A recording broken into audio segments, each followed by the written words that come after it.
And just like that, we are back. What's going on, fellas? It's the Cowboys Collective, man. Episode number 13. I feel good today. I feel like we're going to have one of those ones. John Machota, AOC, Law Nation. How's everybody doing, y'all? Hey, we good. I know John over there cold. I can hear that AC blast. Yeah. Hey, listen. So I got to say this. One thing, and people need to share this. One thing that y'all get on the Cowboys Collective that you get nowhere else is you get John Machota fresh off the, like literally fresh from the boat to the brick to the bottle. No cut, okay? If you know, you know. The boat is crazy. Hey, look, hey, they get that blue magic, huh, AOC?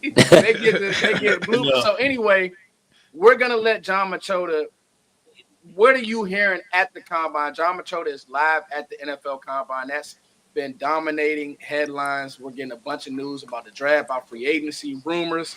John, take it away.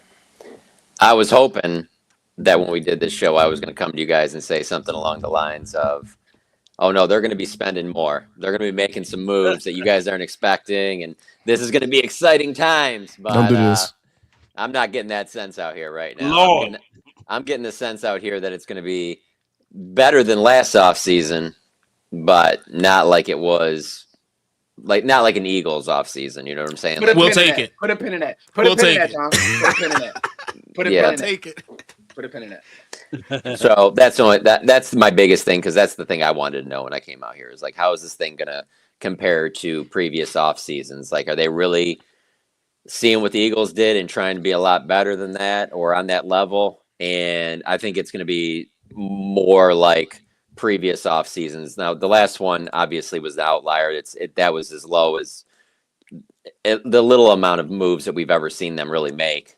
So I do think they'll do a little bit more than that, but I just don't see them being big players. And it was pretty clear talking to Stephen Jones yesterday that that's the case. You know, I mean, just like last year, obviously you guys are sick of hearing all in. That was the term that they were going to go with. They beat that thing to death. Jerry took that thing way too far. And this one, you can tell that they're going with selectively aggressive. And fans want to hear aggressive. They don't want to hear selectively aggressive, you know? Because here's the thing, selectively aggressive could be, we're willing to give Osa $17 million a year. Right. And teams are willing to give him like 22, 23, and they're like, nah, we're good there. And then to replace him, they spend 12, you know, and you're like, nah, I don't think that's enough, you know. So it remains to be seen. I mean, the one thing I keep saying is that when they draft high, like they're drafting high this year, that's when they've had their best drafts, and that's what you got to kind of hang your hat on. It does seem like this staff will be lockstep with, Will McClay and the scouts, and so it'll be fascinating to see how this draft pans out and what they end up getting from it. Because let's be honest, these last 2 drafts haven't been enough. But I think that's the biggest thing that came out of talking with Steven he talked for about 20 minutes yesterday. And then so we're kind of in a period right now where now, of course, we go out at night, talk to, there's all kinds of people from all kinds of teams here, and then obviously agents and things like that. But from a Cowboys perspective, it doesn't really pick back up in terms of news that you'll see a bunch of until really Thursday, Brian Schottenheimer talks, Friday, Jerry Jones talks. And so from my perspective, I'd love it if that was Wednesday and Thursday and then not kind of going into the weekend. But that's just kind of how it's always been. So it's that Steven early in the week and then, Jerry late in the week. And so, I mean, we'll find out more because they're out here to talk to agents too. They're not just out here to look at prospects. I know a lot of fans think that that's all this is about is the draft, but it's not. I mean, this is right before free agency starts. This is when agents talk to teams and things like that. So. Any news on these guys trying to dive into restructuring contracts? I know a lot of us been already talking about how we can free up $100 million. Have you guys gotten to that conversational pool with Stephen Jones and the others yet? He didn't want to get into anything like that because there was some talk of potentially giving a tag, one of either the franchise or transition. Lord, please don't do it. To Osa, but he didn't want to talk about that. It's a tool that they could use, but he didn't want to get in it. But no, that hasn't been talked about, but they didn't re-sign Dak not to do that. They know that they're going to do that with Dak's contract. But right. I know when you guys talk about freeing up to get to 100, you're going to have to do that with Dak. You're going to have to do that with CD, and then also you would have to get a deal done with Micah. And so there was some positive in terms of, the way he talks about Micah's contract, comparing it to Dak's and CD's, that there were some extenuating circumstances. And when he says that, what he's talking about, particularly with CD's contract, is that it wasn't like CD was by himself. You have Chase and Jefferson, and it was kind of this weight thing where you don't really have that with Micah. They should be able to figure something out here. But if they were going to be pretty active in free agency, I just think you'd get that contract done before. Whereas I don't see a world where Micah Parsons isn't playing for the Cowboys, but I see a world where we're in July and it's still not done. And now it's, okay, you guys going to get it done before you leave for Oxnard?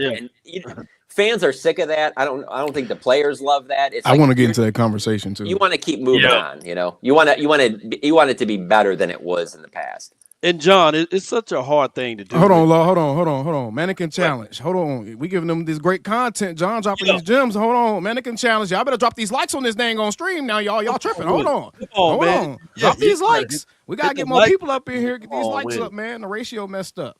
But go ahead, Law. Go ahead. I have to. Shame. Hit that like button, y'all.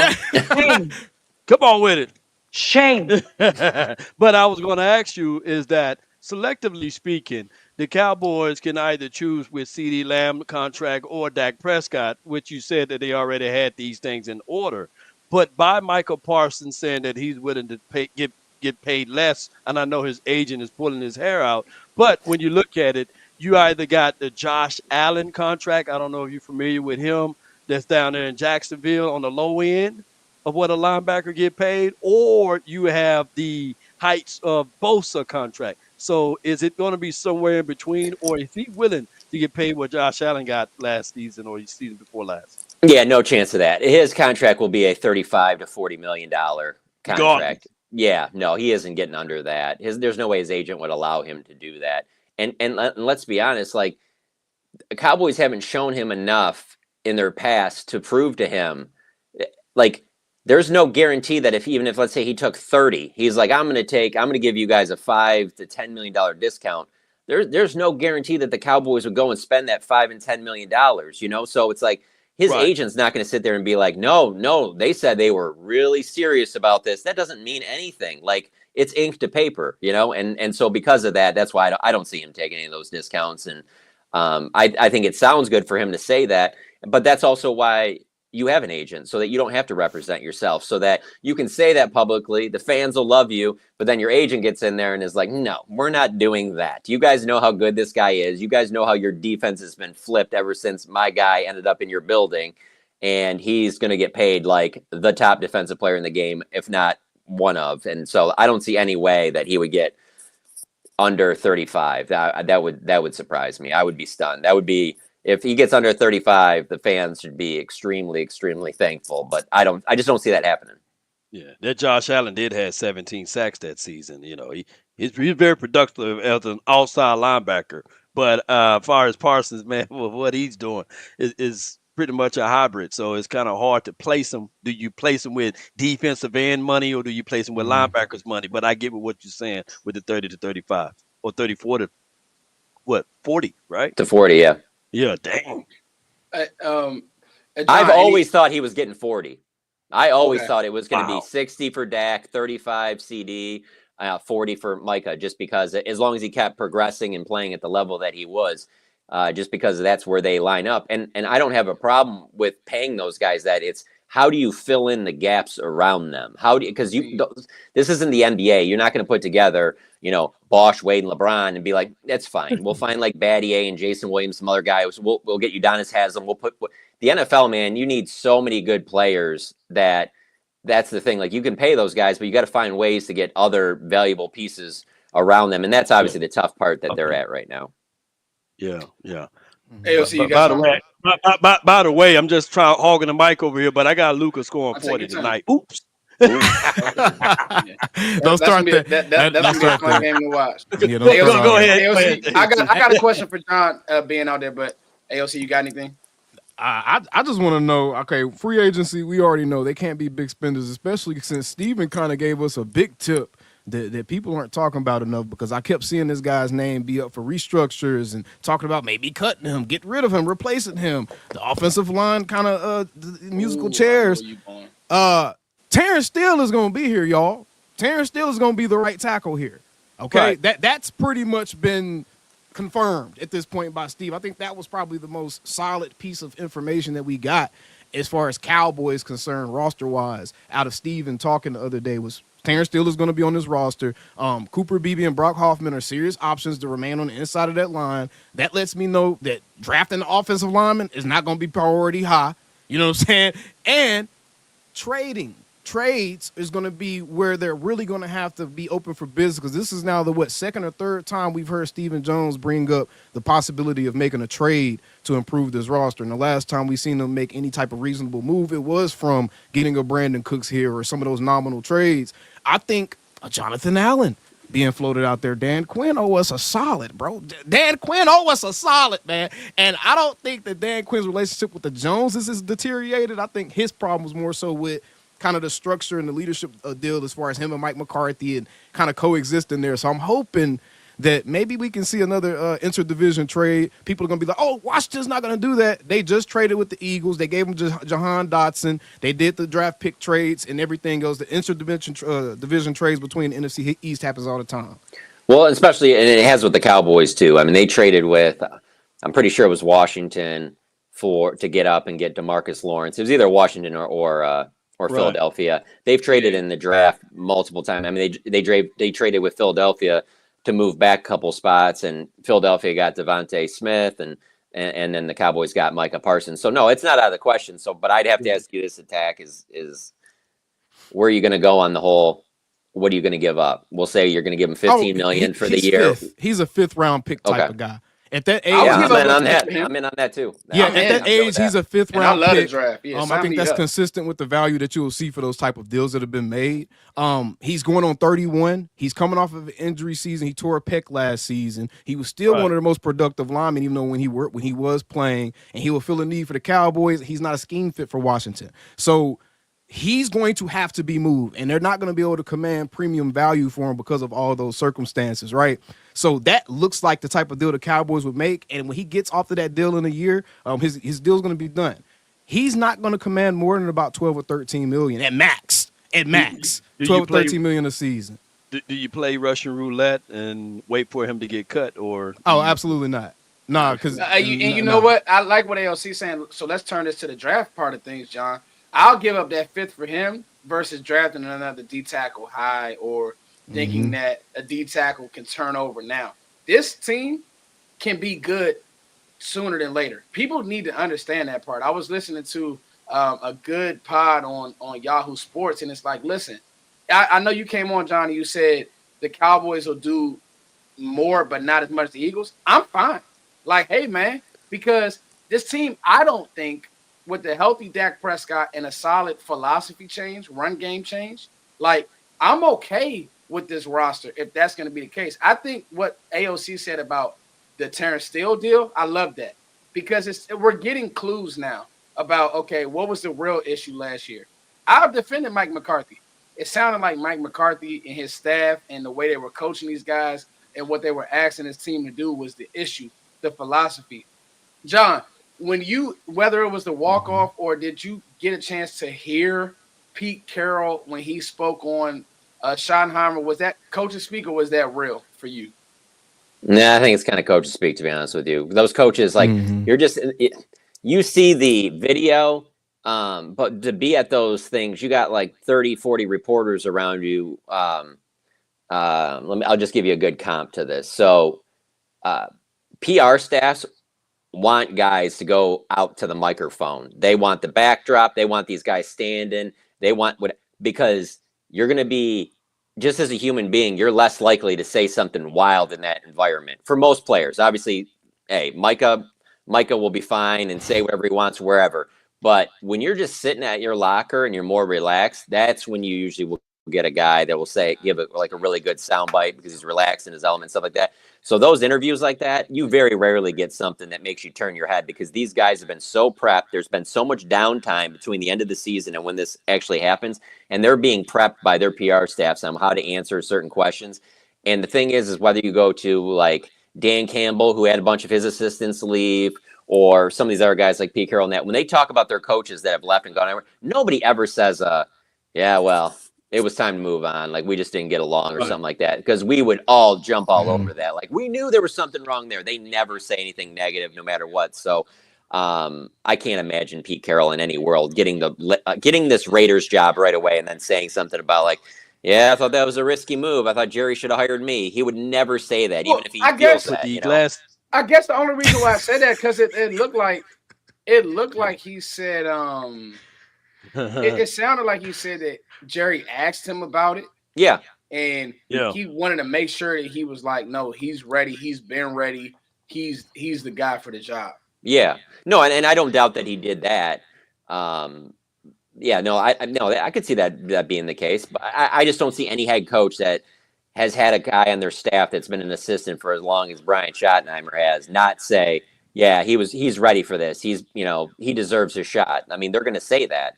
I don't expect anything different. Just like Jonathan Gannon talking about Clayton Adams and how like, yeah, that's going to be a loss for us. Like, you're going to say that stuff publicly on the podium. You'd look like an ass if you didn't. You would be the one that.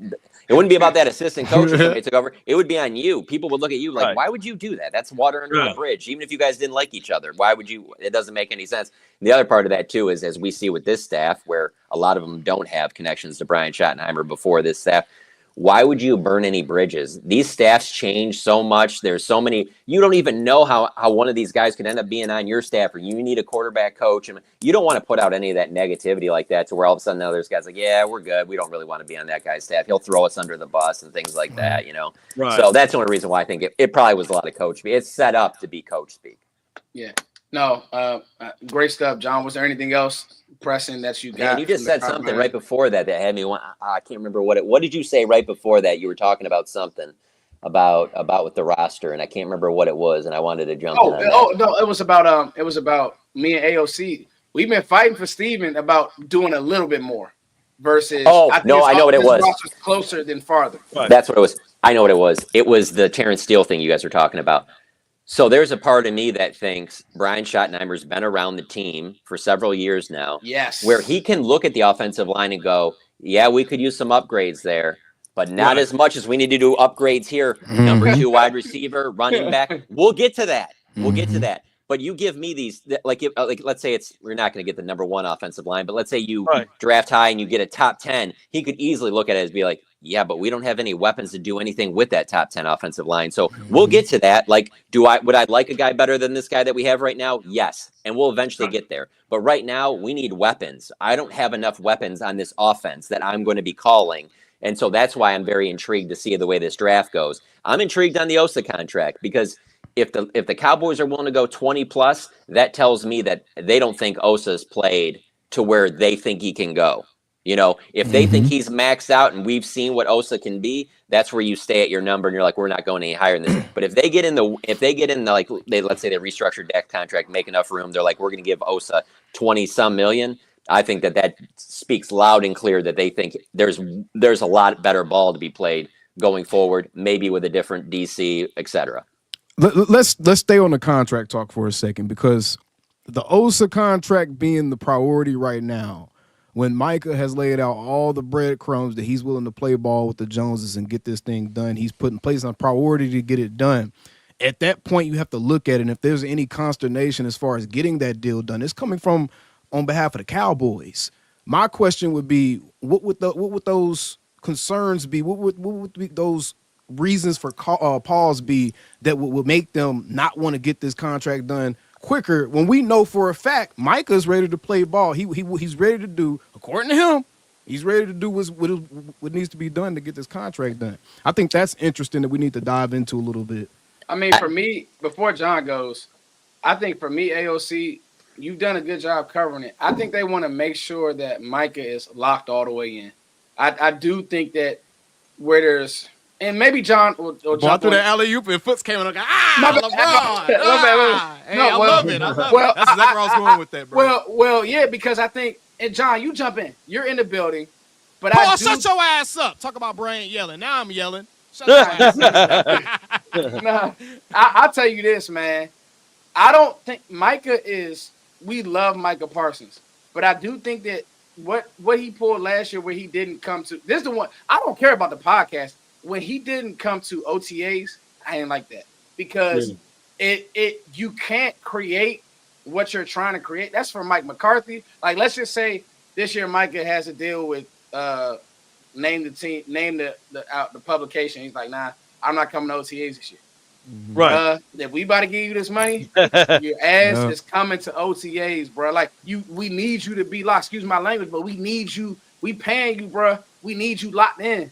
Like, at the end of the day, like, I just feel like that may be to answer AOC's question, because we want to keep it real on the Cowboys Collective. We're not going to sugarcoat nothing. Like, I love Micah. We ain't twerking for likes on tweets, man. Yeah, like, at the end of the day, bro, like, nah. At the end of the day, I went to war for Micah. I thought last year calling him not a leader was Bush League, but I do also think, like, bro, at a point, it's for all of y'all. Bro, get off Twitter. Y'all are too focused on. Me and AOC talked about this.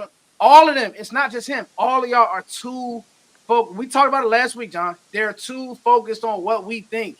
You're not going to win like that. I just hate to say it. You're not going to win like that. Go ahead, John. Definitely not. Go ahead. And I don't know, John, I want to throw you a oop too, John. I want to throw you a oop. I'm gonna kind of feed you something that I heard from another insider, because I did do a show with Bobby Belt this week, right? And he did pretty much confirm to me that there were some concerns with Micah's maturity level in recent years. Now, it wasn't as much so this past season, because I guess he did a better job of kind of locking in, especially with Mike Zimmer kind of tightened the screws on him a little bit and sat him down like, hey, we need you to, really take a leadership role here. Right. But is there anything to the idea that the Cowboys may be afraid to pay Micah Parsons? I think that's the direct question that we need to kind of get to, the root of the question. That's the real nitty gritty right there. I don't believe that. Okay. Now, of course, if tomorrow it comes out that he gets traded or something, Luka Doncic style, where it comes out of nowhere, then I'll be the first person to say, well, clearly there must have been some stuff behind the scenes, because they wouldn't do this otherwise. But I don't see that with him. And even if there are some of those, let's be honest. Was Zeke perfect? No. I could make the argument that Zeke's best ball was played when probably wasn't doing the best stuff away from the field when he was living that's on the perfect example. That's the perfect example. That's the problem. That's the perfect example. That I think that's playing the AOC's. Yes. Yeah. Yes, the Jones. Now we've been talking about they had a feeling of regret. Now we don't know if they regret how they approached free agency or if they regret who they paid and how they paid them. Right? Yeah, they have some regrets. Zeke is the perfect. I'm glad you brought that up because he didn't. He made them look like fools when they gave him that contract. It was nothing but trouble. It was nothing but a lack of focus after the contract. So could that that's recent? That's this generation of Cowboys. Right? Could that be something that the Joneses are looking at like, hey? Is he going to be a guy that we give $200 million to, and now he feels the security of having that NFL contract? Now I'm going to focus more on my Bleacher Report stuff. Now I'm going to lean more into my HBO Max deal with my pod. Yeah. Now I'm going to lean more into my Adidas deal. Now I'm secure football-wise. Is his focus going to be the same? Is he still going to be motivated to continue to grow as a leader? To be fair to Ezekiel Elliott, and Parsons and Ezekiel Elliott, Parsons would be considered an angel. Compared to Ezekiel Elliott, what he got caught up with. But I get both of y'all points on that. But go ahead, John. And that's true. That's true, Law. That was an important point. That was an important point to make. I'm not trying to say that in the same vein, but I'm saying it's the unpredictability. That's what it is. It's just a good question to ask. I mean, unpredictability. I would say honestly, if it's a different organization, I'd feel differently. But like the Cowboys are just, I mean, forget just the NFL. I'll take all the sports leagues in the U.S. Like, they're the last team to me that seems like they care about the problems, like off the field like that. You show me you're talented, we're keeping you. That's the way I've always felt. Like, as long as Jerry's running things, like he does not care about that other. Like he would rather you not get arrested or get in trouble off. But if you can produce on Sundays, and the reason why I don't think that Michael will drop off is because a lot of stuff you just said. You think Micah's going to do that podcast and do all that stuff when he's having plays 10 games, gets 3 sacks, everybody's roasting him. Everybody, not us, but like everybody on Twitter and stuff's on him. Like, he was doing it when we were trash, and he didn't have any production. He was doing it. But I'm talking like for full seasons, and also he wasn't paid yet. When he's paid as the highest paid defensive player, he's going to be hearing that right and left. And so I honestly, and it shouldn't be this way, but I do feel like that stuff will factor in as a motivating factor with someone like him because he does listen to everything that's out there. But I also have to say this about the Cowboys that I can't say about all these other teams.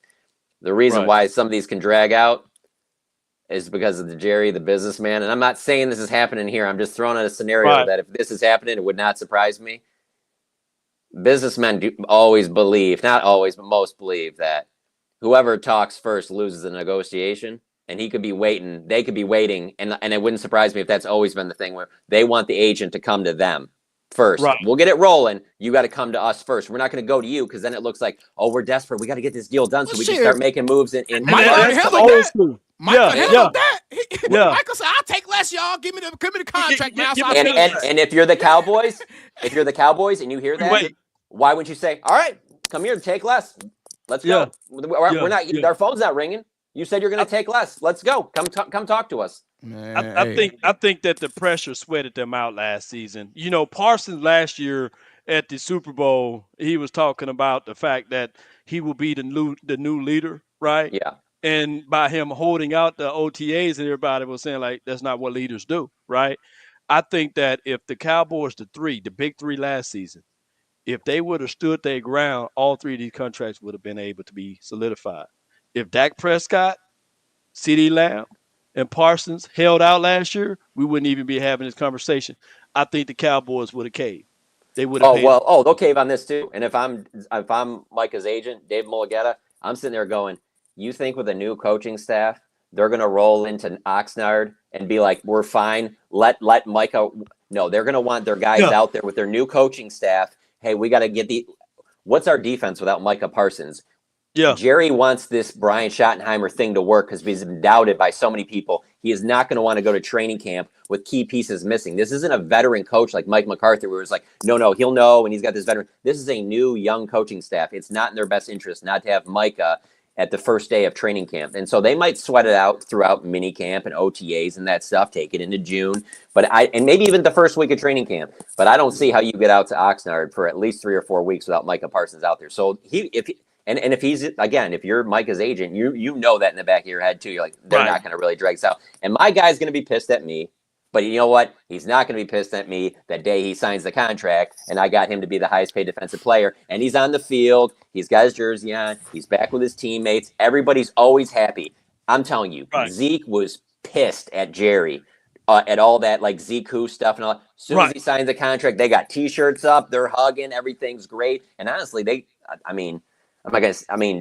Jerry's been close to a lot of players, but I mean, he's pretty close with Zeke. I mean, I need no better example than to show you him letting Zeke go and try and sign on with a playoff team. Like, how many owners are doing that for a player at the end of the year? Like, he really liked Zeke, but there were times there where it was definitely contentious because they were looking for as soon as that contract gets signed, all the bad blood and everything just goes out the window and they keep moving. And so David Mulugheta is one of, if not the best agents in the NFL. And so you're not dealing with somebody that you're going to bully. Like, you're not going to bully David Mulugheta. Like, if you think you're going to bully him, I'll show you the contracts he's got for like 10 of the top players in the league, including what is probably the best contract that any agent's ever got a player. And that's that deal that he got for Deshaun Watson that was fully guaranteed. Deshaun Watson coming off of all the stuff off the field. He got a fully guaranteed deal. Like you're not dealing.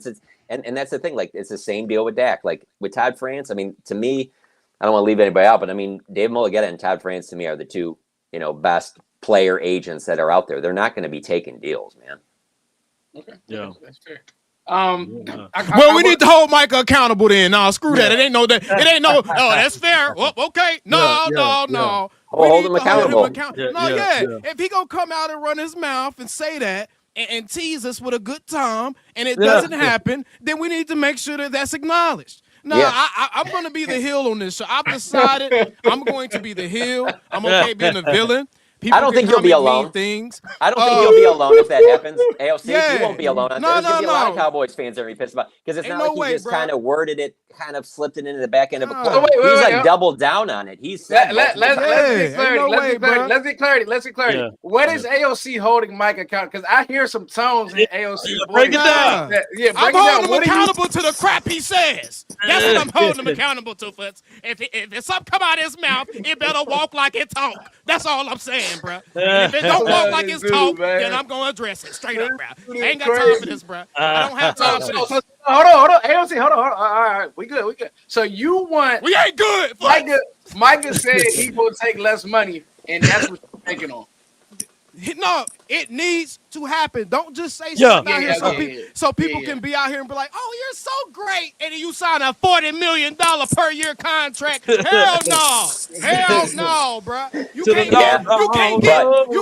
Oh, you're so great. You want to help the team and get the highest paid? Nah, bro. Pick one, bro. Nope. And to your point, what'll be interesting about this if it drags in, like I said, like into June, July, is that like CD went into like dark mode where like even if you Nick Harris from the Star Telegram went out to a couple of his camps he didn't say anything and he wouldn't talk at all.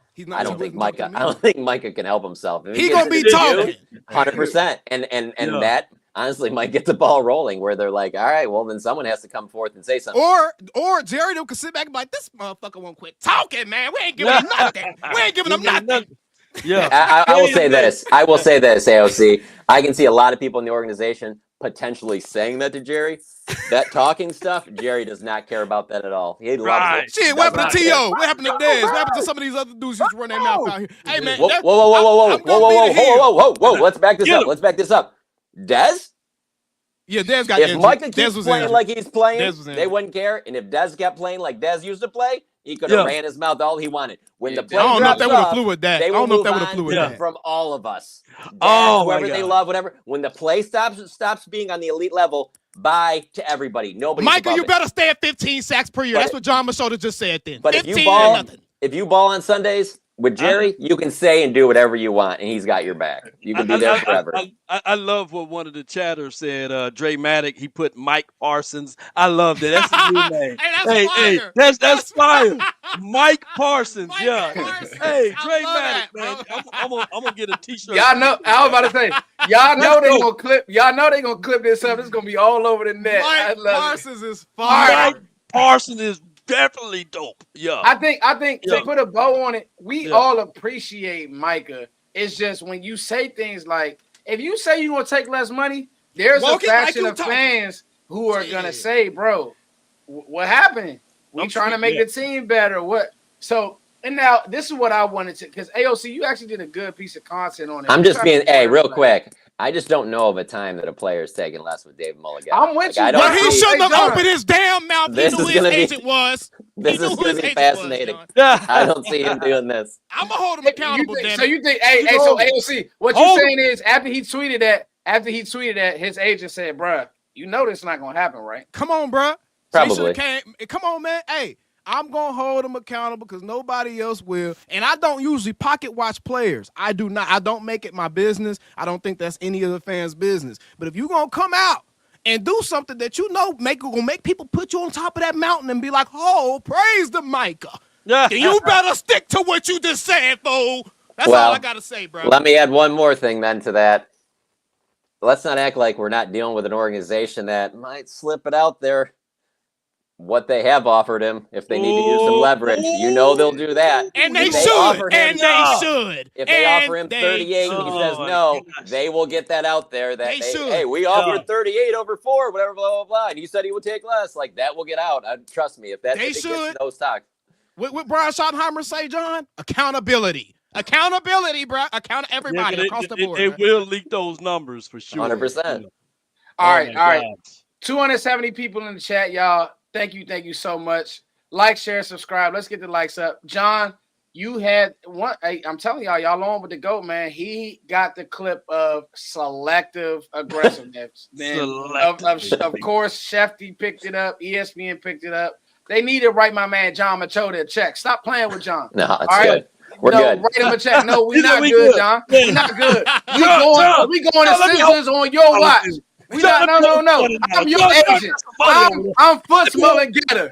They cutting you a check. We not good. They getting all these ESPN vans outside his house. He got them Disney vans out there. Like, that's fine. What you say, John? Hey, foot smelling getter. I got you, John. They cut my man a check. Don't be using my man. Anyway. So I thought that AOC did a good job of outlining what selective aggressiveness means. This is what I want to tell people.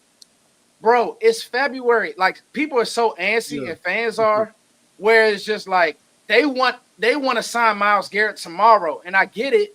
But even the Eagles stuff that coming out that they might sign him, the Eagles don't. They have to let go of players. They don't have any money. They got a lot of dead money. They have we could talk about that. The Eagles have a lot of dead money. That roster's going to look a lot different this year. But the point is this. What does selective aggressiveness mean to y'all? Because I'm going to be honest, I said this, John, and I truthfully do mean this. You're not that far away. I think you could bring some pieces in. They don't have to be the biggest name. Maybe you get one. Maybe if you got John Allen, 5th rounder, that will remind me a lot of when they brought in Stephon Gilmore. Okay? You bring in John Allen. You go get another corner for depth. Now you're ready to draft. You just brought in Mingo. You just brought in all these other guys. Now, I'm not depending on Mingo. They already said they're going receiver high. I believe that's true. That got out, and I believe that's real. We saw I tweeted out today that kind of went crazy about Tet falling. So I think that's real. But I want to know from you all, what does selective aggressiveness mean to you all? Is it Everson Griffin? Is it Ontario Poe? Is it one of those James Washington? So what we're thinking is before they can get selectively aggressive, they got to fool around and restructure somebody's contract. Then we can figure out, okay, we will see it a mile away before it comes because they got to do the busy work on the contracts on the front end. Selectively aggressive to me is 2 years ago. Go get Stephon Gilmore. You go get Brandon Cooks. So you're getting veteran guys who, you're probably not going to have them for 5 years, but you might get 2 good prime years out of them, and you got to give up a 5th or 6th round pick. Like, that to me is like, we're not being super aggressive. Like, we're not doing the Saquon Barkley deal, but we're filling some major holes with guys that we don't have to go, I hope this guy works. You have a pretty good baseline of what that player can bring, and they might be better in your system, but you know that they're at least solid guys that are going to step in and help you right away. So that's what it is to me. It's not. And also, by the way, even if, let's say, you guys were GMs of teams, you wouldn't come out here right now and go, no, we're going to be super aggressive. You don't want to say that because then everybody, we just heard the cap went up. We're going to be super aggressive. And then every agent is going to be like, hey, you want our guy or whatever like that. And then you're not really doing yourself any favors. So I get what they're doing. But like when he said selectively aggressive, and he said it multiple times throughout the 20-minute interview, it was like, it just was very clear, like this is going to be the buzzword thing for the offseason. And so, hey, their actions to me will just speak louder than their words. So. I told you I'm gonna be the hill. I'm gonna be speaking on Jared. I feel like we got a panel of 4 gentlemen who don't believe a damn thing coming out of the Jones family mouth. Somebody got to represent for them. It's gonna be me, man. It's gonna be me. Hey, man. Steven ain't the one that lies. Steven was the one last year that was trying to walk back the all-in quote. Anytime he got asked about it, he was like, you know how Jerry is. So Steven, so he was telling the truth about the pies? Yeah, apparently so, because they were being stingy with that pie law. They still got something put up in the freezer right now. They were being stingy with that pie. He was being for real with that. Pieces of the pie. Hold on. So you got to help me out, my Mississippi education. So you try to tell me, AOC, you are the advocate, the new advocate for Stephen Jones. Come on, man. I'm straight from Happy Homes Paradise. I'm out here representing. Mercy, man. Hey, I'm out here representing. Well, what's going to happen here is that he's going to ruminate. He's going to do these type of long conversations. But if he don't fool around and roll them sleeves up and make those necessary adjustments on these contracts, then he's going to be selectively aggressive after the draft, not before the draft. Steven gonna get it done, Law. He gonna get it done. He gonna get it done, damn it. Steven is gonna get it done, Law. Wow. Now go ahead and break down your thoughts on this. Now we ain't gonna get not one superstar up in this joint. It ain't gonna be a superstar. It ain't gonna be an all-star. But it's gonna be somebody that can be a star in their role. And that's what he means by selectively aggressive. I think that he's going to isolate. I think he's going to isolate certain positions that they feel like would be better off trying to get better through free agency or via trades, that he's willing to go out there and get like a mid-level free agent. And by mid-level, I think somebody that's like maybe slightly above average. So something similar to it. I wouldn't be mad at that. I don't know what people are expecting with everybody. I would not be mad at an offseason similar to adding a Brandon Cooks, Stephon Gilmore level player on the defensive side of the ball, and then being able to just draft for actual best position available instead of just trying to fill a whole bunch of holes. I truly think that Stephen Jones been part of the problem, or mostly part of the problem, more than Jerry in the last 10 to 15 years.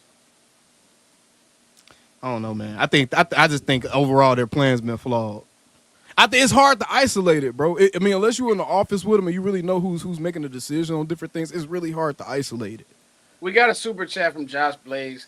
Dallas, the only team that thinks it's logical to kick the can down the road long as possible to pay max money, only the individual contracts, but don't believe it's logical from a team aspect like Philly. I kind of disagree with that because what does that mean? I think right now they don't want to kick the can down, because if they did, they would easily do all those moves that you mentioned to get to the $100 million. They don't want to be taking on as much, and this is like, a lot of this is residual off of the Romo deal, because that carried into the Dak deal, which allowed them not to do more with Dak on a rookie deal. And then once he's over that deal, now Dak needs a new contract, and then now all that money got pushed forward. And so I think that's why they're a little bit more reluctant. But I do believe when the dust settles that they will restructure Dak and CD, and that will open up. I don't know. It obviously won't be $100 million, but it'll get you to, I don't know, half that at least, I would think. Here's why I kind of got to be with AOC. I don't think Steven, people can say what they want about Steven, fine, whatever, cool. You hate Stephen Jones. And this may be a jab at you, Law, but not really, but kind of. Here's my problem. Damn. The players that we did extend. Overhand hook. Remember we extended Trevon Diggs, right? Trevon Diggs hasn't played in 2 years now. He's not going to play. We don't know when he's going to play. We extended and paid Terrence Steele early. Right. Half the fan base wants to cut him. It goes both ways, man. I hate to say it like that, but it's like with some of these guys, you pay them. I mean, hell, even giving Zeke that contract. I remember there was people who said, do not pay Zeke. You don't pay a running back. You don't pay a running back. And guess what? You paid a running back. And hey, there's going to be a lot of people that say about the Dak $60 million a year deal. If it's hamstring, it turns into something else. And then for the next 2 or 3 years, he misses like half the season.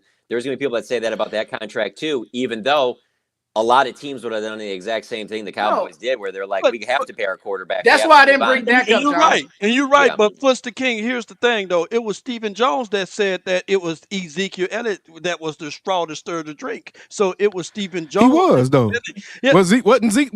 Bro, wasn't prime Zeke? With the Cowboys with a running back like prime Zeke, was he not the straw that stirred the drink? Well, who does it? Who does it now? It's Dak. Dak is the straw and the milkshake at this point. But at this point, I think Micah stirs the drink. To be honest with you, man, Micah ain't stirring a damn thing but his mouth. All right, the tongue that stirs. I can make an argument. I can make an argument. Micah does his best work. Micah does his best work when the team is already up a couple of scores or he playing against scrub ass teams, bro. And we can look at the stats. I've been doing deep dives on this the last week or so because I've been standing my ground on this, bro. Go look at the stats, bro, and look at when Micah actually makes his biggest impacts in games. You don't think he impacts everybody else around him? He impacts games. I didn't say that. I didn't say that. I didn't say that. It's not an all or nothing statement. Get him, John. Get him, John. No, I'm saying Micah ain't stirring no damn drink, bro. Micah Parsons is the number one reason that they won 12 games in a row, 3 years in a row. No, if Micah was stirring a drink, then Dak would be allowed to have a bad game. That's BS that just came out your mouth. If Micah was stirring a drink, Dak would be allowed to have a bad game. I gotta agree with AOC. I give you that a little bit. Yeah, I'm agreeing with John. I'm with John on AOC.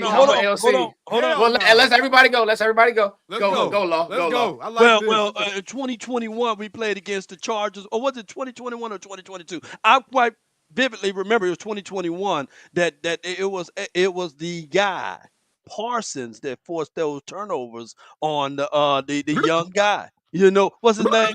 Herbert. Did we win that game? Wasn't Dak battling the Chargers in that game?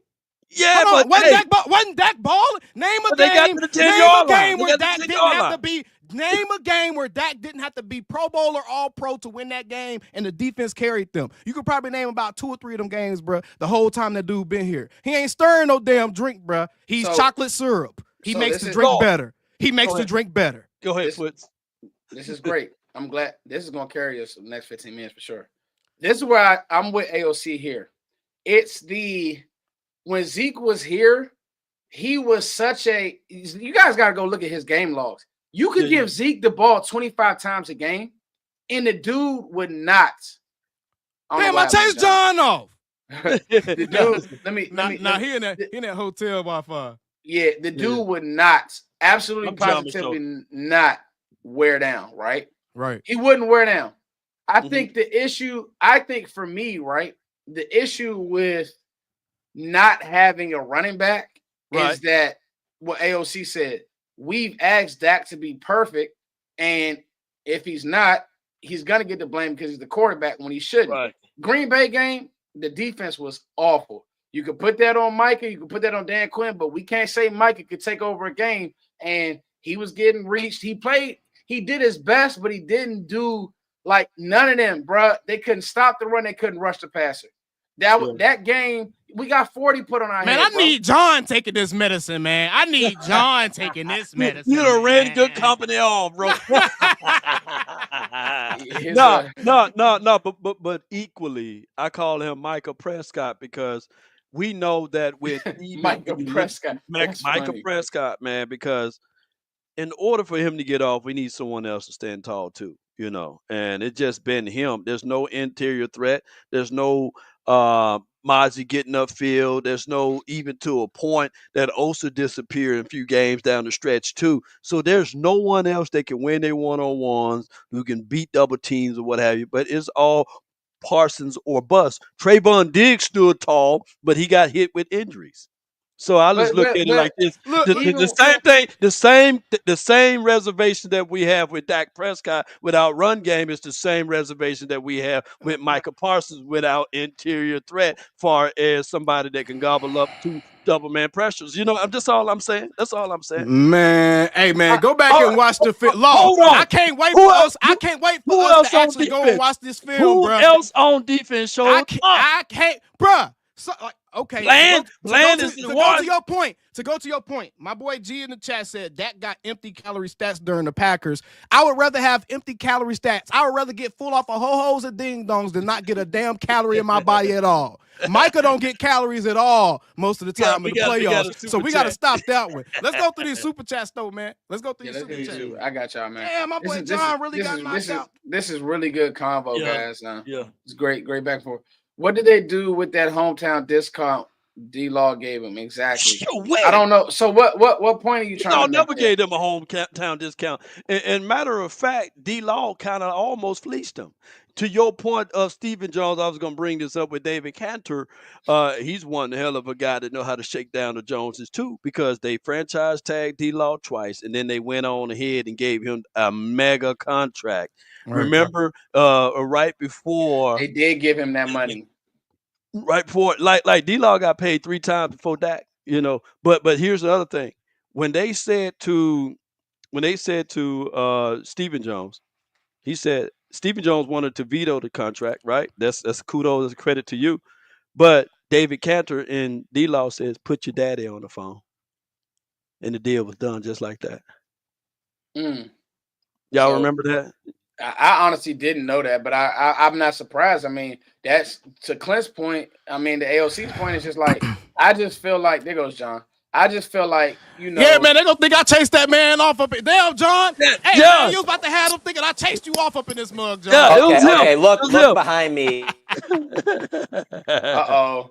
Oh, no. Lower the noise at. He's small. He's small. Just leave a picture like that. I wanna go home. And let's do it. Hey, AOC, let's do it. I wanna go. I hope y'all got a screenshot of that. Yeah, but John lasts the longest. Hey, John, I know you ain't in those Super 8, are you? Selectively aggressive.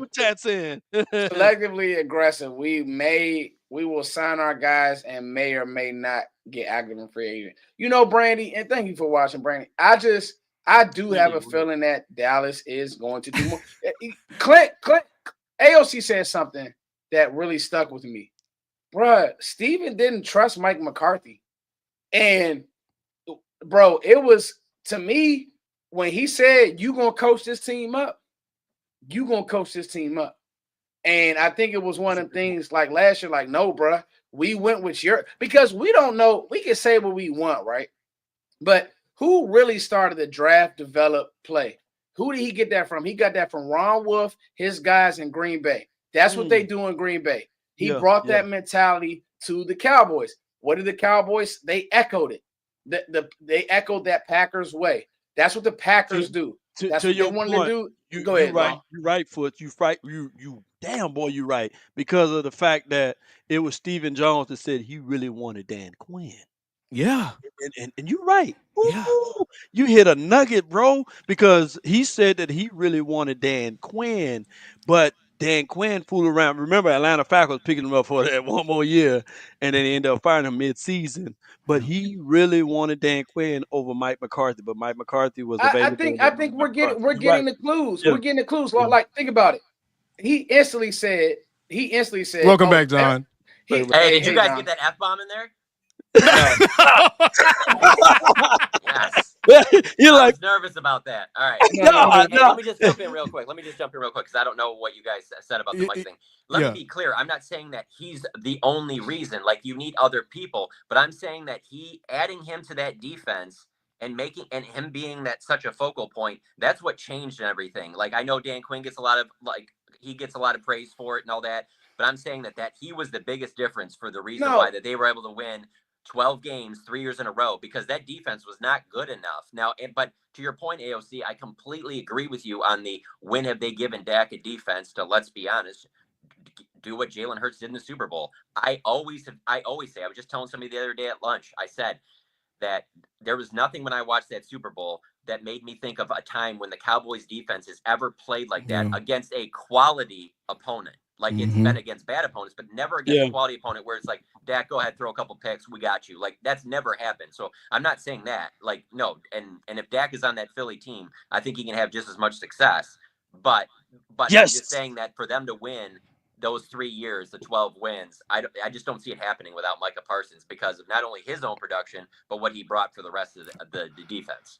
Okay, can we agree on this then? Can we agree on this? Dak and Micah are both just two big old straws and one big ass milkshake then. And CD's in on it too. CD. He's had his waffles. CD has. So here's the problem, right? When you just have a completely young team, so everything. I'm working on a piece on this. There has never been a time, John, and just remind me because you covered this team and you have been at every interview. There's never been a time when we've heard a staff all say the exact same thing. We have a vision, physicality. Brian Schottenheimer made it clear who we want to be. It was like, when you had the O-line coach from last year was like, oh, well, we got to see where Tyler Guyton is. I don't think they wanted to draft. I do not think that the room was sold on Guyton. I think that O-line coach from last year felt how he felt. I think Mike saw the traits. I think that, but now whatever, Clayton Adams like, listen, give me him. I coach. I will fix this. I know I've done less with more, and he has. I've done more with less. And if you look at Clayton Adams' O-lines, he has. Now, John, we hear the running back coach, physicality. That's who we are. When you hear the receiver coach, hey, if these guys aren't physical blocking, you hear Clayton Adams, everybody's going to be violent and physical on the football team or you're not playing. You hear Brian Schottenheimer in his opening press conference, physicality. That's now 4 or 5 coaches saying the exact same thing. Brian, and then they're also saying, John, I know I'm on a little rant. They're saying, okay. No, you're good. They're saying Brian Schottenheimer made his what he wants to be clear. If you listen to all of their interviews, John, Schottenheimer laid out who he wants to be. We've never heard that with Mike McCarthy. It's always been like, oh, Texas coast. Oh, well, certainly we want to. It's a bunch of waffling. Like, dog, just tell us what we are. Who do we want to be as a team? Okay. And Steven is aligned with that. That's the part that we need to put into this. Right. Steven is aligned with what Brian Schottenheimer wants to do with his team. No, because that's what he's been wanting to do for the longest. He's been wanting to lean more on the run game. He's been wanting to lean more towards this ground and pound type of attack. And Mike McCarthy wasn't facilitating that, right? Now we got Brian Schottenheimer. He's making it clear to everyone involved. Now we got Stephen Jones echoing those sentiments of, if I think, he literally said in talking at the combine, if I think that Shotty's going to do with this team that he's saying he's going to do, which is run the ball and be a more physical team, which means he's on the same page. And that's something they said during the introductory press conference. Our visions are aligned. We are all on the same page right now from top to bottom. Everyone's on. Will McClay said I got you a text. So this is what I would do. As expensive as eggs are very expensive. Yeah. I will smash 2 of them on my head if the Cowboys do sign someone before the draft. And I'm talking about a quality name. I'll do it on this show. I take 2 eggs and I will. What qualifies as quality? What qualifies as quality? Somebody above James Washington, and I'll let the audience in the chat. Okay, I'll do the other side. I'll do the other side of that bet. I'll do the other side of that bet. If it doesn't happen, I got you. I'm gonna tell you, Law, they're going to sign a name, bro. Because I was gonna say the problem you run into there is that they didn't do it. The problem you run into by doing that, Law, is that technically would be Eric Kendricks last year, and they didn't do anything last year. They still added Eric Kendricks. Yeah. So they're gonna. You already said it. Don't take back. Hold on. I said before the draft. Now, granted, this is qualified. The draft. They're gonna do it before the draft. So we got 58 days. We got 58 days. They signed before the draft. They signed Eric Kendricks and Royce Freeman. So if it's a Royce Freeman, I'm saving him in. John, you ought to AOC. If it's Royce Freeman, I'm definitely gonna be like, look at my guy. I think what it is, guys. They're gonna coach speak it up, but if you read between the lines, fellas, this is so. John, before you jumped off, I said when Mike got here, he wanted to be pro draft develop. That's what he wanted to be. The problem with that is, bro, your team is just too young. Like they're too young for moments. I mean, dog, we had young guys leading. Like even Micah. Micah is we need a mix. And that's one thing that I will give the Eagles credit for. Because nobody in their right mind thinks that Jalen Hurts is a better quarterback than Dak Prescott. But if you bring in a great running game, if you bring in what did Michael Irvin say? Michael Irvin do. Oh no, wait, what? Say that. If we bring in a good running game, a physical running game, if we bring in another receiver, Ted McMillan, if we bring in some of this stuff, now it feels a little bit different. Dog, they went just what they did, John. They went from Zeke to no running back. Like they just went completely. They went from one side of the spectrum to Mike, I can figure it out. I'm glad you brought it back to that. Real quick. Let me jump in real quick. How differently would we look at Stephen Jones had Ezekiel Elliott's career turned out to be more like a Saquon Barkley as far as the longevity? Yeah, or a Derrick Henry. How differently would we looking at that move to lock Ezekiel Elliott in and build around him if he actually panned out to be what he was supposed to be? Oh, well, let's just take it a step further then, because you can just do it all in that one draft. You take Jalen Ramsey at 4 and you take Derrick Henry in the second round. Obviously, stuff is a lot different. Yeah. A lot different. But even with just the players we had, I feel like had Zeke been what he was supposed to be, this team would have been able to compete on a more serious level during the period of time that he wasn't what he was supposed to be. Essentially, from 2018 to 2020, essentially, they would have been able to compete on a more serious level, man. To be fair, I think the NFL railroaded Zeke in 2017, and then on top of that, when he got back to fullness, you inserted a guy that was learning on the job out of Kellen Moore as a caller, of plays. And now Kellen Moore, he may be a little bit better than what he was at 2018 and 19 and beyond, but I just think that the Cowboys kind of sullied themselves with that. Look, Jason Garrett right now is in the qualification of all 4 of us right now. If we put in a job application to be a head coach job somewhere in the National Football League, and Jason Garrett do the same thing, we all get to know, right? So that's just for what it is. I'm not beating up Jason Garrett, by the way, but I'm just saying for what it is. But I think that the Cowboys missed out on so much opportunity with talent over the course of these years, and as well as with the dealing with the a lot of that's been health too, Law. Yep. A lot of that's been because if we think about Zach Martin just retired, and we all kept talking about how the Cowboys wasted one of the best offensive line groups in the history of the league.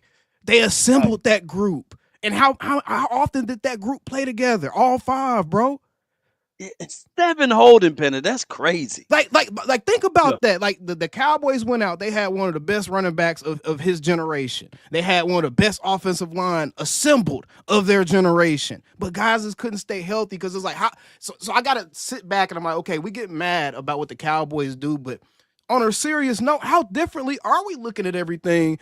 If the health was different, if things just fell a little bit different, I know it happens in the NFL, but if things fell a little bit differently, just from a health standpoint, think about how much Tyron Smith was out and he never got a chance to actually play with Zach Martin and all those other guys. Think about that stuff, man. Like they did it. They put those together. And to your point, that's why, and I was telling somebody this the other day too, thinking about that Eagles Super Bowl run and how healthy they were for that. That's why when it was unfolding, I thought it was really bad in the stadium when they were losing to the Packers. Yeah. And then about a week later, I was like, man, this loss feels even worse. Mm-hmm. Going into training camp, I was like, you know what? You look back all the way to that Packers loss. I honestly thought time would go by and it wouldn't look as bad. I feel like that loss is even worse. I think 5 years from now, we look back on that and it's even worse than it is today. We'll look back at how healthy they were at that time. Yeah. Come on, man. The 2 seed, how well they were playing at home. That will be a game that will always be looked back on, like some of the Romo years when they lost to the Giants, where you're like, that was the year. Everything was set up for you. And not only that, like you lose and get destroyed in your first playoff game. Like I don't, and ultimately that's the one that cost Mike McCarthy his job. Should have got fired. Because John, before we read the super chat, who was fired? Not a single person was fired, right? No. Yeah, their contracts ran out. Yeah. Because Mike McCarthy, man, running the boys club. He think he on the Amazon Prime special with the boys. He ain't want to fire nobody. But I'm gonna tell you too, though, Law. To be honest, that might be so. we give Jerry and Steven hell, but they're sometimes patient and loyal to a fault. Because you're right, somebody head should have rolled. Yeah. But like, if you really think about it, they wanted to see his plan all the way through, his draft developed plan, and that again circles back to why they did not give. They like, bro, because think about this: had they assigned some free agents, spent a bunch of money, whatever the case may have you, and it was a waffle or it was a dud this year, you be stuck with those guys.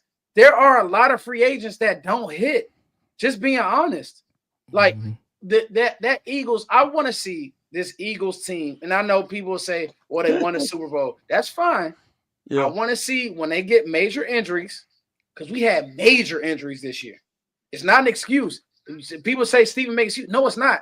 Trevon Diggs, who you paid and extended, gone. Michael Parsons, Bland before the season even started, gone. Deron Bland didn't play the first 7, 8 games? AOC? Sam Williams. Like, Sam Williams. This goes on. Big contributors. Guys. No, DeMarcus Lawrence, gone. Sam Williams gone. Sam Williams would be the equivalent of the Eagles losing like a Milton Williams or somebody, like one of those rotational D-line guys that was coming in and putting in work. Like, that's the equivalent of losing one of those type of dudes. So it's just injury bug mixed with Mike not having a plan, mixed with his message getting stale. It's going to be interesting, guys. But listen, this was an amazing conversation. Mike had got to be better. I literally watched Jalen Carter basically win the playoff. The Eagles game. See, I disagree with that. Their whole defense is every level of that defense was loaded. You got to deal with Jordan Davis and a whole bunch of host of characters. Zach Bond out there flying. But I got a brother that's a diehard Eagles fan, and he will argue that Foots, because in 2017 they had an injury list longer than Jay Leno's chin, and they were still able to win the Super Bowl in 2017. So that's why they're going to always go back to 17 and say, hey, Cowboys continue to make excuses, but we win championships even when we have the injuries. And they after the Eagles, man. Fuck the Eagles, man. But I got a brother that's in my ear right now that's an Eagles fan, and then here's what he going to do. He going to bring that point up. Yeah. But go ahead. No, I don't totally disagree with the super chat, just because I do think that Micah does need to step up in January on another level, and I say it because he's not a rookie anymore. He's got skins on the wall. Everybody knows who he is, and he needs to do that game record. So when I even say that, I think that he was the straw that stirred the drink the most for those 3 12-win seasons. Obviously, that wasn't enough in January. It was done in the regular season. But I think he'd be the first to tell you, too, that that's when it's got to step up. Now, you got to get there first. But, yeah, he has to have some games like we saw Aaron Donald have for the Rams and things like that. Now, you have to have good players around him, too, so that team just can't double him. But, no, I mean, he has How does the Jalen Carter get doubled? How does the Jalen Carter get doubled? I know he plays on the middle, so it's harder to do. You're speaking to both of my things that I'm about to point out. With even Aaron Donald. In the last 10 years, who's been more dominant than Aaron Donald? Nobody. Yeah, nobody. And what did it took for Aaron Donald to get him a Super Bowl? You had to get a Jalen Ramsey. You had to get a Von Miller. You had to go get a whole host of characters of weapons, Stafford. So that's even on the offensive side. But I was just going to stick to defense. So what I'm saying to you, AOC, it will be easy. What's Trevon Diggs? Hurt Diggs. But I'm going to tell you this. Hear me out. I know it sounds crazy, but it will be easier for the Cowboys to add more weapons to Parsons than to trade him away or get rid of him. Man, I ain't trying to trade Parsons. Don't even position me like that. What I'm saying is, what I'm telling to everyone, that it will be better for the Cowboys to figure out a way to get a Myles Garrett here. If not, figure out a way to get more and more weapons, more and more pieces, because we've seen identifiable information with the LA Rams. And when they put that super team around Aaron Donald, Man, that Rams defense was not a super team. A lot of those dudes that was on that Rams defense outside of Miller, Von Miller and Leonard it Floyd. it was Miller Names. Leonard Floyd is not like no. Let's stop. Let's not act like Leonard How Floyd is many like sacks? no. How many sacks? Bruh, how many sacks Carl Lawson got last season? Okay. Shit, I don't know. I ain't looking a lot. Von Miller was still the man at that time. Okay, but you had three guys on defense. You had three guys. Micah don't have Bland, Diggs, and got Demo back there with him now. He had D-Law on the other side from him. He had Dante Fowler out there on the D-line with him. He didn't have guys. He had Osa out there with him. He didn't have guys helping him, y'all. Are we seriously acting like the Cowboys defense are some bums, bro? Is that what we doing?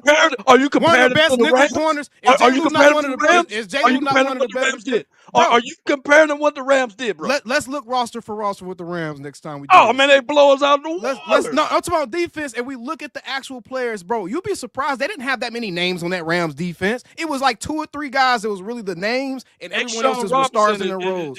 But it goes back. Do the Cowboys really have that many names on defense? It goes back to here's the thing, we got 3 or 4. We got 3 or 4. We thought Demo, Diggs, Bland, Micah. Exactly, and you extended D-Law, Diggs. Osa. The one I'm gonna tell y'all, the a lot one of hope for health there. The one who hurts you is Diggs. We gotta give Diggs hell this year, y'all. People don't want to talk about it. He ain't gonna play this year. But that's the I'm point. just tired of talking about double teams. I'm tired of talking about these damn double teams, bro. These double teams are new Super Bowl in this mug. I'm tired of talking, bro. Aaron Donald got doubled. He still made impacts when he needed to, bro. Let's get Chris Jones gets do this. Let's do this one, and then let's call it. Okay. Because he says, we'll save it. This is a good. Let's table this. If Dallas goes and gets a legit weapon, and we don't do anything, then what? We have a collective team issue. These guys need to play ball, period, and step the hell up. Okay. I think, as much as I love Ashton Genty, love him. If Ted McMillan is there, he's a slam dunk pick. I've been doing this draft, and you got to think for your team. So when we hear Mel Kiper speak, he's speaking from league officials in general. So teams that need a number one receiver, he needs to come in. He needs to beat press coverage, play in and play out. He needs to beat double teams. He needs to separate all that type of stuff. They don't have a CeeDee Lamb on their team. Dallas has the unique ability to make a strength when having a top 5 receiver superpower.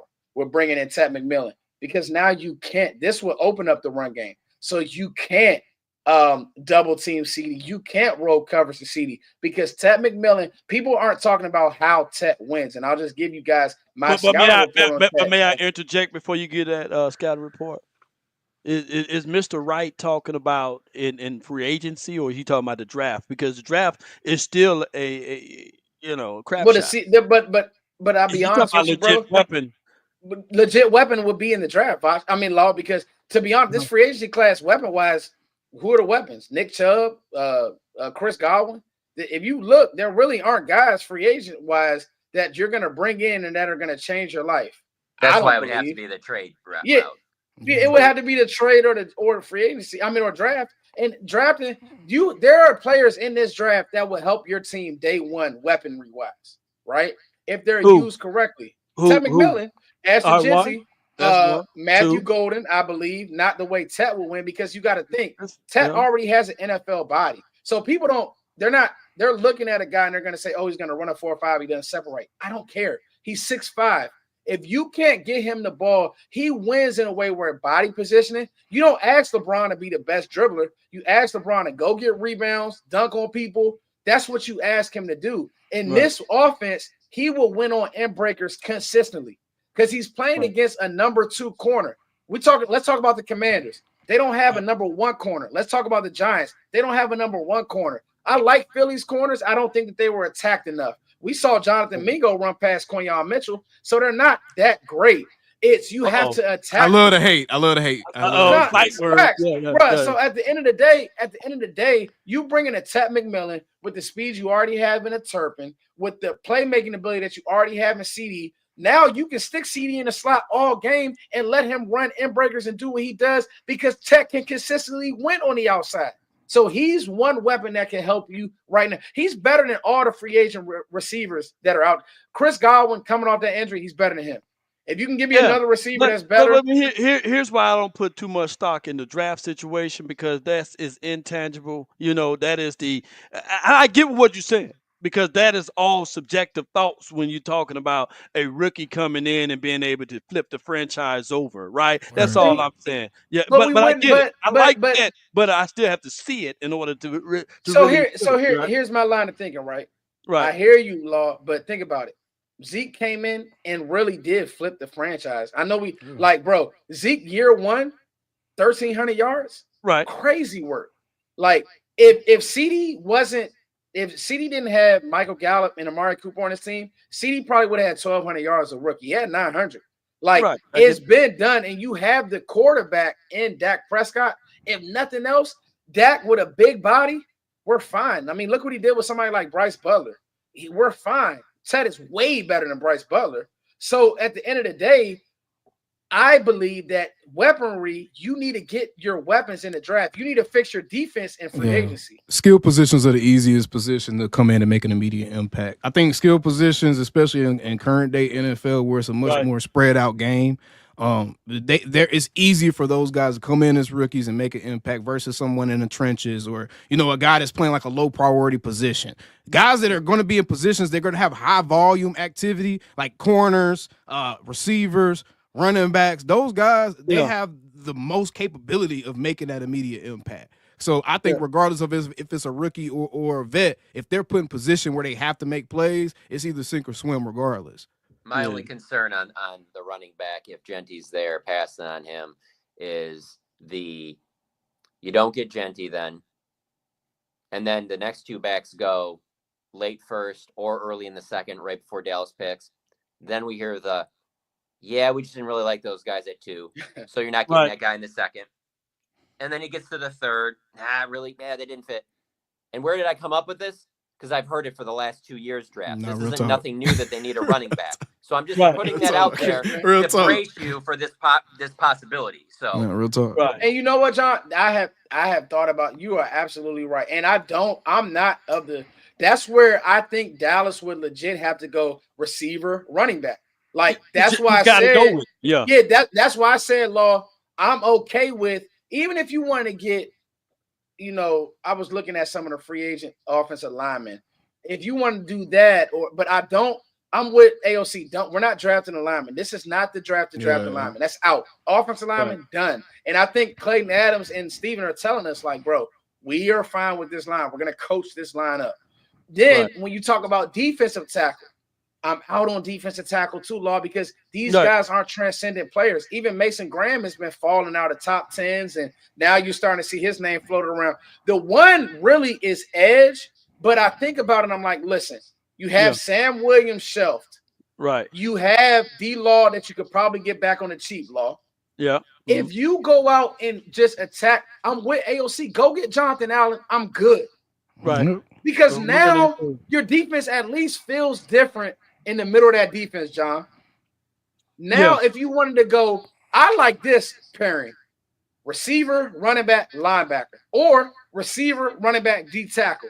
But I'm with John. Don't wait saying, there's a deep class. We can get somebody in the 5th. That's how you end up with Deuce Vaughn. I like Deuce Vaughn. I don't love him. But getting somebody. I feel like that was a symptom of the coaching staff, though. I mean, to John's point, that's very true. That's very true. But also think about Mike McCarthy and how he thought about the run game. He would tell us that he prioritized the run game, but the results of the game and how they played out would show that he really didn't prioritize. He didn't run the ball until a bit later in the game to kind of make up for the fact they didn't run it enough earlier.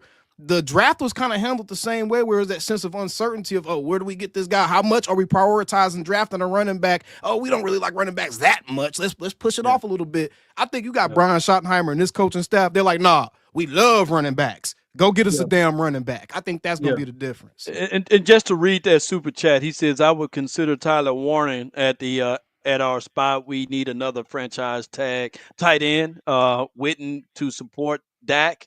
Romo would agree, but I think Jason Witten was like a 3rd round draft pick, right? Yeah, I like Tyler Warren. You're I not. think You're that not he's in the tough. position. Yeah. Yeah. You're not hurting enough right there. You're not hurting enough at tight end to do that. You're not. I like To be Tyler fair, Warren. I mean, no. go ahead. No, Bob. to be fair, I was just saying that I saw some growth out of Brevin Span forward, and that was with Yeah, I Cooper did. Rush. And Schoonmaker. Yeah, Schoonmaker got better. And they're not yeah, Tyler yeah. Warren, but it's No, that's not logical. You want to listen, man. We got to get to a point. You want to if somebody wants to talk about Philly, guess what Philly did? They drafted a receiver at 10 and said, I'm gonna trade for AJ Brown because we know our quarterback needs somebody who could beat man coverage on both sides of the ball. Dak literally throwing to we trying to make Jalen Tolbert work. It's done, bro. Yeah. He ain't good enough. You know what I'm saying? Like, we got to look at that and say, love Jalen Tolbert. He's nothing more than a receiver for. He's not going to be able to play in this offense anyways. He can't run block. He can't run block well enough. He's not going to be on the field a lot in this offense anyways. Yeah, and I think I saw a post from you, Foots, and it could be for someone else, where they threw a Hail Mary to Jalen Tolbert, and you said that we'll see that one time in a game, and then he'll disappear for 3 weeks. But that is who Jalen Tolbert is. He's an inconsistent wide receiver, and we need somebody to be consistent at that spot. I'm gonna tell y'all my last point for Tet, right? And this is God's honest truth. I never forget this, John, because you know Anquan Bolden being, Florida State, right? I never forget. That's a good comp. Teams dinged Anquan. Remember that, John? Oh, not fast enough. I remember his rookie year in Arizona when he played Dallas, and he caught everything. In breakers, comebacks. It was like his frame was just too big for corners. And that's what you get with Tet McMillan. You don't overthink somebody that's 6'5" and can move that well. No, he's not going to run a 4.3. He's way bigger than these guys. I don't need him to run a 4.3. I need you to catch an end breaker every time it's thrown to you. I don't need you to get alligator arms like Jalen Tolbert. I need you in the red zone when they're one-on-one with you. I need you to dunk on somebody, and that's what he'll do. And if you can do that year one and develop the rest of your stuff, i.e. Mike Evans, because he's football fast. We overthink this, and I'm in the scouting and draft community, and I'm not overthinking guys. By the end, I told y'all this would happen. Speed is different than pads, Foots. Speed is different than pads, bro. People don't understand. Pads and that helmet make a big difference when you run it, bro. He's football fast. And then by the end, listen, we had Will Johnson in the top 10, Mason Graham in the top 10, Ted McMillan in the top 10. By the end of this period, John, I guarantee you it's going to be Jalen Walker. It's going to be Mykel Williams. It's going to be all these body beautiful guys that go to the combine, and rightfully so, they're good players. But then that starts to be the scouts and the nerd in people. What do we say? What I say, John? You laughed at it. It's the hipster thing. Let me find. I'm gonna just put him in the top 10. It's like, bro, this guy had 1,300 yard. He's had 1,300 yard seasons with a quarterback smaller than everybody on this channel. What are we talking about? But you know it's going to be hard, John, is the reports accurate, right? Because you down there at the combine. Ashton Jeanty won't do anything there, right? No. Why should he?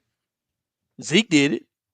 Man, bro, it's no need for Ashton Jeanty to do a thing. I understand Zeke did it. That was 5, 6, 7 years ago. Bro, Shador not throwing. I understand what you're saying. Shador's scared. I don't care what nobody says. And maybe, hey, guess what? Shador's scared. Guess what? And guess what, though, AOC? That's what we are nowadays. I understand what you're saying. Oh, so the climate done changed completely. It's changed, bro. At the end of the day, bro, like, I wouldn't be surprised if Tet don't run a 40. I don't care. Like, that's the point of scouts doing their homework. Yeah. Are they going to do anything on pro day? Are they going to do anything on their pro day? Ashton is supposed to run on his pro day, and he's supposed to work out. But a running back working out, that's not the pro day. The pro days for quarterbacks are a joke.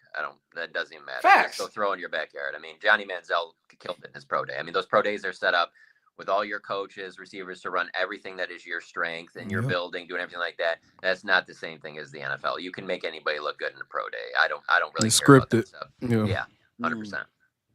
For a quarterback. And to be fair, Law, us as fans want to see it, right? But guess who else? I don't think Cam Ward is throwing. Guys who want to help their stock, they're gonna throw. But Jaden Daniels didn't throw. Drake May didn't throw. Caleb Williams didn't throw. Caleb Williams, he had that goofy pro day, like John said. You know what's crazy? You want to talk about? I looked at his pro day and was like, man, his vibe off. at the pro. I still don't like Caleb Williams. Yeah, like I still don't like Caleb Williams as a quarterback. And you want to talk about doing some homework on Genty Law. Go watch him and his dad's interview. That dude, that's who you want to give money to. Military family, clean background, had an opportunity to go to SEC teams for NIL money, turned that money down because he wanted to start it what he finished with Boise. I just think that with Genty, nothing's going to change for him. Regardless. Just leave the podcast in Idaho, Genty. We got this town's only big enough for one of them joints. All right, man. On that note, y'all, we're gonna call it a night, man. John, thank you, man. This was a smoker. Wow. Yeah. Thank you in the chat, y'all. We got about almost 330. So we got a lot of people in the chat, and off-season work, and we will hit the combine. I'm pretty sure we'll get everything we need, John, on that Friday from Jerry, and he'll give us plenty of talking points. So I'm Fuss, guys, AOC, Law Nation, and of course John Machota. We will see you guys next week on the Cowboys Collective. And real quick, Billy Johnson, shut your ass up, man. Hey, AOC said it. He said, hey, John. Now, do you go onto the bus or do you just wait on the outside of the bus with Jerry? On Friday we go on the bus. Oh, so you gonna be on the bus? Okay. Yeah. You'll wait to see it, bro. Y'all hear it. You'll only get, listen, you guys will only get that information if you own the Cowboys Collective. I'm just saying. All right. Much love, y'all. Peace. Friday.